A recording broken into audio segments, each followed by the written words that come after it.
চিঁড়ের পোলাও বা পোহা বলতে পারেন। চিঁড়েটাকে ভালো করে ধুয়ে রেখেছি। এর মধ্যে সবজির মধ্যে দেওয়া হচ্ছে আলু, গাজর, বিট, বিনস, একটু মটরশুঁটি। কড়াইতে সাদা তেল গরম করে এর মধ্যে গোটা গরম মশলা, একটা শুকনো লঙ্কা, তেজপাতা, গোটা জিরে আর সর্ষে ফোড়ন দিয়েছি। তারপর দিয়েছি পেঁয়াজ, রসুন আর আদা কুচি, আর একটা কিছু কাঁচা বাদাম দিয়েছি। ভাজা ভাজা হয়ে গেছে।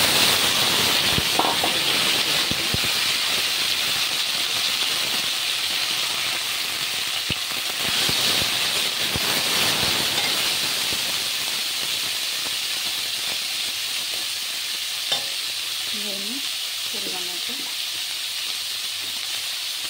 নুন একটু বুঝেই দেবেন, কারণ একটু বেশি করেই দিতে হবে। চিড়েটা হবে সেই পরিমাণ।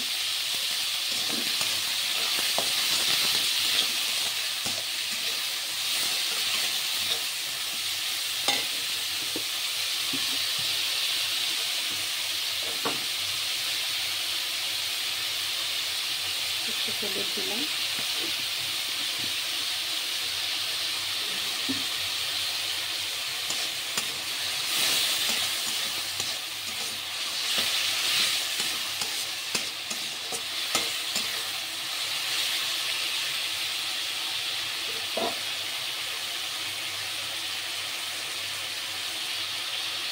চিনিও দিয়ে দিলাম এর মধ্যে।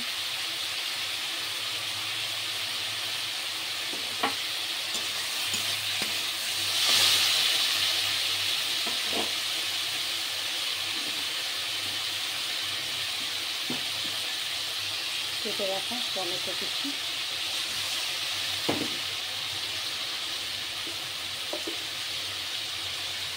এবার এগুলো একটু ভাজা ভাজা হয়ে গেলে, ভালো মতো সব সেদ্ধ হয়ে গেলে, এর মধ্যে ধুয়ে রাখা চিড়েটা দিয়ে ভালো করে নেড়ে চেড়ে একটু চিনি দেবে।